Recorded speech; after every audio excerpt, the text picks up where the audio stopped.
کہ آپ ہاؤس یہ ٹال بلڈنگز نہ کریں جو میں نے 90s میں کیا تھا اور 2000s میں کیا تھا. اب از اے ہاؤسنگ پروجیکٹ جہاں پہ لوگوں کو آپ لینڈ بیچیں یا گھر بیچیں.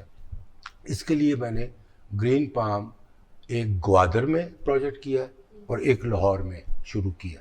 اور گوادر میں اس کے لیے کیا ایز یو نو کہ وہ چائنا کا اسپانسرڈ پورٹ ہے. بہت کچھ وہاں بن گیا, ایئرپورٹ بھی بن گیا ہے, مرین ڈرائیو بھی بن گئی ہے, بہت کچھ بن گیا. اینڈ گوادر میں اب نیکسٹ فیز جو ہے اس میں انڈسٹری لگنی ہے, چائنا سے انڈسٹری یہاں آئے گی, لگے گی, ہمارے بھی لوگ لگائیں گے.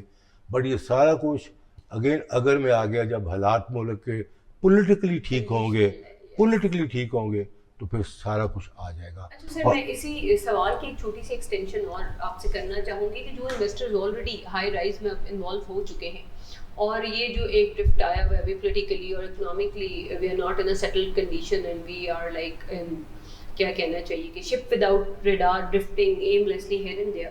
سو وہ جو انویسٹر پیسہ لگا چکے یہ صحیح ٹائم ہے وہ پیسہ نکالنے کا یا پھر وہ ہولڈ کرے؟ نہیں دیکھیں نا, وہ لگا چکا تو اس کا پیسہ تو نکلنا ہی نہیں نا, ابھی بکنا ہی نہیں, تو he has no choice but to hold. Loss میں نہ وہ سیل کرے, لاس پہ بھی بکے گا نہیں, اس وقت بک نہیں رہا. پاکستان میں پچھلے 1.5-2 سال سے کوئی موومنٹ نہیں ہے اکنامک, بیکاز پولیٹیکلی چیزیں اسٹک ہیں. دیر از نو موومنٹ اکنامک. آپ مطلب میں دوستوں کو ملتا ہوں اور ہم جب پہلے ملتے تھے آج سے 2-3 سال پہلے, تو آپ 8-10 دوست بیٹھے ہیں رات کو کھانا کھا رہے ہیں یا گپ لگا رہے ہیں, تو 8-10 ہی بزنس کی پروپوزیشنس چل رہی ہوتی تھی. میں یہ ٹیکسٹائل لگا رہا ہوں, میں ایکسپینشن کر رہا ہوں, کوئی کہتا تھا میں ہاؤسنگ کر رہا ہوں, کوئی کہتا تھا میں امپورٹ کر رہا ہوں. تو وہاں پہ آپ ایک دوسرے کو بزنس پرپوزلس دیتے تھے and everybody was willing to go ahead with business. پچھلے 2 سال سے آپ جہاں مرضی بیٹھ جائیں, جتنے مرضی بڑے بزنس مین ہوں, وہ بزنس کی بات نہیں کرتے. وہ یہ بات کریں گے اس وقت ہے ہی کچھ نہیں کرنے کو, ہم تو اپنے پرانے مسئلوں کو حل کر رہے ہیں, ہے ہی کچھ نہیں. تو اس وقت چیزیں سٹک ہیں. دا مومنٹ دا گورنمنٹ باقی پولیٹیکل سیٹلمنٹ ہو جاتی ہے, پولیٹیکلی آپ فیل کرتے ہیں کہ آپ کے لیڈر یا پارٹی ٹھیک ہے اور آپ کو کانفیڈنس ہے, سارا کچھ ٹھیک ہو جائے گا. اچھا سر, ایک کالج ڈراپ آؤٹ لیکن فلسفے کے بہت شوقین ہیں, کتابیں بے تحاشا پڑھتے ہیں اور پروبیبلی گھنٹے آپ کتابیں پڑھنے میں یہ صرف کرتے ہیں, تو اس کی کیا کوئی سرٹن انسپریشن ہے؟ فلسفہ ہی کیوں, اور کوئی سبجیکٹ کیوں نہیں؟ میرا خیال ہے میں نے جتنے بھی کالج ڈراپ آؤٹس دیکھے نا, including Bill Gates and Steve Jobs and all of them, اچھا آپ دیکھیں وہ ڈراپ آؤٹ کے بعد اپنے بزنس سکسیس کرنے کے بعد یا اس کے دوران وہ فلاسفی میں چلے جاتے ہیں, فلاسفی کو سیکھنے پڑتے ہیں. میں نے بھی یہ کیا. اس کی وجہ یہ ہے کہ فلاسفی کو اگر سمجھ لینا تو وہ شارٹ کٹ ہے ٹو ادر تھنگس. اچھا جو آپ پڑھتے جا رہے ہیں اور بہت ڈیٹیل پڑھائی کرنی پڑے گی چیزوں کی, فلاسفی میں چلے جائیں گے تو وہ بالکل کلوز کر دے گی. So philosophy is easy to understand and more beneficiary because human nature philosophy کے مطابق ورک کرے گا, not out of the philosophy. ٹھیک ہے, تو philosophy becomes very very helpful. Well said sir. Sir آپ and people like Dale Carnegie, doctor Wayne Dyer, یہ ہے philosopher. Dale Carnegie was a great philosopher and he has Wayne Dyer, Napoleon Hill. تو آپ ان کی ایک کتاب پڑھ لیں تو آپ کو اپنی زندگی کا آدھا سمجھ آ جاتی ہے, تو پھر باقی ڈیٹیلز میں جانے کی کیا ضرورت ہے. سر آپ کا جو جرنی ہے it's a roller coaster ride, اور مجھے لگتا ہے کہ آپ جس طرح سے اپنی روٹس کے ساتھ جڑے ہوئے, تو میں چاہوں گی کہ آپ ہمارے جو پاکستان کے نوجوان ہیں اس وقت, جو ہمارے معاشی حالات ہیں, بہت سارے لوگ باہر جا رہے ہیں اور آپ امریکہ سے واپس آئے اور آپ نے یہاں پہ اپنا جرنی اسٹارٹ کیا اور بہت سکسیزفل رہے, تو آپ ان کو کیا پیغام دینا چاہیں گے؟ دیکھیں, ایک تو اس وقت حقیقت ہے پچھلے 2-2.5 سال میں میکسیمم اماؤنٹ آف پاکستانیز نے پاسپورٹس لیے ہیں اور پاکستان سے باہر گئے ہیں اور جا رہے ہیں اور جانا چاہتے ہیں.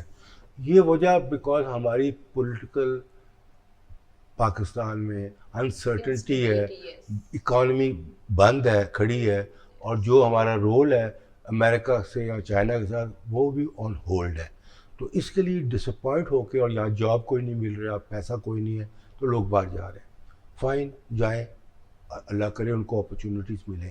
بٹ میرا تجربہ اس کے بارے کچھ اور ہے. 90s میں بھی یہ ہوا تھا. 10 سال پاکستان کی اکانومی اس طرح ہی تھی اور لوگ بہت باہر گئے تھے. اچھا, بٹ ہوا ان کے ساتھ یہ تھا جب 9/11 ہوا اور پاکستان کی اکانومی بہت چڑھ گئی مشرف کے زمانے میں, پھر وہ آدھے واپس آ رہے تھے. اچھا, اب بھی یہی ہوگا کہ یہ جو جا رہے ہیں ان میں سے کوئی سیٹل ہو جائے گا. بٹ جس طرح پولیٹیکل سیٹلمنٹ پاکستان کی ہوتی ہے اور پولیٹیکلی وائبلٹی یہاں بنتی ہے اور اکنامکس چلتی ہیں, اکانومی چلتی ہے, پھر اپرچونٹی پاکستان میں اس طرح ہی بہت زیادہ ہوگی. بیکاز ڈپریشن ہے نا 2-3 سال کا, پھر اگریشن ہوتی ہے, بہت چلتی ہے. پھر وہی جو بات گئے ہیں نا, جو جا رہے ہیں, وہ واپس آنے نہ پڑے. Thank you so much sir. Viewers, اس پازیٹیو نوٹ کے ساتھ جو کہ ایک بہت ہی ویژنری امتیاز رفیع بٹ صاحب دے رہے ہیں کہ یہ ملک دوبارہ بہتری کی طرف جائے گا اور پولیٹیکل اسٹیبلٹی آئے گی, لہٰذا ہمارے نوجوان جو ہیں وہ انٹیکٹڈ رہیں جیسے یہ اپنی روٹس کے ساتھ انٹیکٹڈ رہے. Thank you so very much. دوبارہ حاضر ہوں گے ایک نئے اور ایکسائٹیڈ گیسٹ کے ساتھ. Thank you.